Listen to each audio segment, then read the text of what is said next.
آقا کریم نے ارشاد فرمایا ذاقا طعم الایمان، ایمان کا ذائقہ، ایمان کی لذت، ایمان کا حظ، ایمان کا سرور، ایمان کا کیف اس شخص کو حاصل ہوگا من رضی باللہ ربا، جو اللہ کے رب ہونے پہ راضی ہو گیا، وبالاسلام دینا، اور اسلام کے دین ہونے پہ راضی ہو گیا، وبمحمد رسولا، اور محمد صلی اللہ علیہ وسلم کے رسول ہونے پہ راضی ہو گیا۔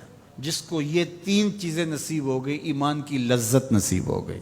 اب اس رضا کا کیا معنی ہے؟ امام قرطبی علیہ رحمہ فرماتے ہیں اس کا ایک معنی عام ہے اور ایک معنی خاص ہے۔ معنی عام یہ ہے کہ اللہ کے رب ہونے پہ راضی ہونے کا مطلب اس کو رب مان لینا ہے۔ اسی طرح اس کو کہا جائے تیرا کس دین سے تعلق ہے، تو وہ اسلام کو ہی اپنا دین مانتا ہے۔ اور جب اس کو کہا جائے کہ تیرا رسول کون ہے، تو اس کے لبوں پہ بغیر کسی تعمل کے، بغیر کسی تردد پہ نام حضور کا ہی آئے۔ تو یہ ہے اس کا معنی عام۔ لیکن یہاں جو ایمان کا ذائقہ، ایمان کا طعم حاصل ہونے کی بات کی گئی ہے، یہاں سے یہ معنی عام مراد نہیں ہے، یہاں معنی خاص مراد ہے۔ اور وہ کیا ہے؟ اللہ کو رب ماننے کا مطلب یہ ہے کہ اللہ کو ماننے کا جو حق ہے اس حق کی طرح اس کو مانے۔ ایک ہے اللہ کو ماننا اور ایک ہے اللہ کی ماننا۔ تو جو اللہ کو تو مانتا ہے لیکن اس کے احکام کو نہیں مانتا، اس کے دیے گئے نظام کو عملاً قبول نہیں کرتا، تو پھر وہ ایمان کی لذت حاصل نہیں کر سکتا۔ خالق حقیقی اس کو مانتا ہے تو پھر اپنا سب کچھ اس کے دستے قدرت میں سمجھے۔ جب اس کی پناہ میں آ گیا ہے تو پھر کسی کا ڈر اور خطرہ کیسے رہا؟ جب اس کو خالق و رازق مان لیا ہے تو کسی کی دہلیز پہ ہاتھ کیوں پھیلائے گا؟ جب اس پہ توکل کر لیا ہے تو پھر اس کے پائے ثبات میں لغزش کیسے آئے گی؟ اور دوسری بات، اسلام کے دین ہونے پہ راضی ہو گیا۔ جب اسلام کو مان لیا تو اسلام پورا نظام زندگی ہے، تمہاری خوشیوں کا بھی خیال رکھتا ہے، تمہارے غموں کو نبھانے کا دستور کیا ہوگا وہ بھی تعلیمات دیتا ہے۔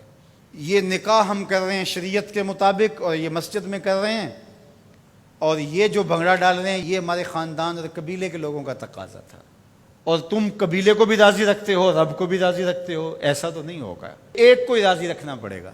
تو جب اسلام کو اس طرح مان لیا کہ جب بھی کوئی قدم اٹھانے لگے تو سوچا اسلام کیا کہتا ہے۔ اگر آپ کو اسلام میں سے اس کی تعلیمات نہ ملے تو پھر تو کہنا کہ اسلام کامل دین نہیں ہے۔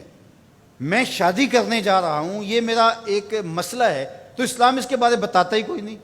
اسلام بتاتا ہے کہ تم نے رشتہ تلاش کیسے کرنا ہے، اسلام بتاتا ہے کہ تم نے پیغام نکاح کیسے بھیجنا ہے، اسلام بتاتا ہے کہ نکاح میں کتنے لوگ کم از کم شریک ہوں، گواہ کیسے ہوں، اسلام بتاتا ہے کہ تم اس کی خوشی کا اظہار کیسے کرو، جب نکاح کیا ہے تو اس وقت تم نے خرما کیسے لٹانے ہیں، اور شب زفاف کا صدقہ تم نے ولیمے کی صورت میں کیسے ادا کرنا ہے۔ اسلام تمہیں ایک ایک جزیہ بتاتا ہے۔ میرے حضور نے فرمایا انما انا لکم مثل الوالد، میں تمہارے لیے باپ کی جگہ پہ ہوں۔ اگر تم میں سے کوئی شخص بیت الخلاء میں جائے تو پہلے اپنا بایاں قدم آگے رکھے۔ جس طرح باپ چھوٹی چھوٹی چیزیں اپنی اولاد کو بتاتا ہے، تو فرمایا تم واش روم میں جاؤ، بیت الخلاء میں جاؤ تو پہلے بایاں قدم آگے رکھو۔ کیوں؟ انما انا لکم مثل الوالد، میں تمہارے لیے باپ کی جگہ پہ ہوں۔ اللہ اکبر۔ تو جب اتنی چھوٹی چیزیں بھی، اتنی عام چیزیں بھی اسلام تمہیں بتاتا ہے تو پھر ضرورت کیا ہے کہ کسی اور دھرم کو دیکھیں، کسی رواج کو دیکھیں، کسی ازم کی طرف نظر اٹھائیں اور کسی کلچر اور تہذیب کا سہارا دیں۔ ہماری تہذیب بھی اسلام، ہمارا کلچر بھی اسلام، سب کچھ اسلام ہے۔ تو جب ہم نے مان لیا اسلام کو تو پھر مان لیا، پھر ماننے کا جو حق تھا وہ ادا کر دیا، تو پھر اسلام کا مزہ آنا شروع ہوگا۔ تیسری بات، وَبِمُحَمَّدٍ رَسُولًا، وہ اس بات پہ راضی ہے کہ یہ میرے رسول ہیں، یہ میرے ہادی ہیں، یہ میرے قائد ہیں، یہ میرے رہنما ہیں، یہ میرے مرشد اعظم ہیں۔ تو جب نظر ادھر جم گئی تو پھر کسی اور سمت نظر اٹھے گی؟ جب انہیں مان لیا، وہی ہادی اور رہنما ہیں، وہی مقصود ہیں، وہ محبت کا مرکز ہیں، وہ عقیدتوں کا محور ہیں، ہر درد میں ہمارا دارو ہیں، علاج ہیں، چارہ ہیں، ہر مرض کی شفا ہیں، تو پھر کسی اور سمت نظر کیوں اٹھا کے دیکھیں گے؟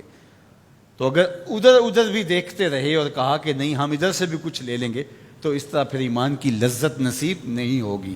تو جب انہیں رسول مان لیا اور اس طرح مانا کہ انہیں مانا انہیں جانا، نہ رکھا غیر سے کام، انہیں مانا انہیں جانا، نہ رکھا غیر سے کام، للہ الحمد میں دنیا سے مسلمان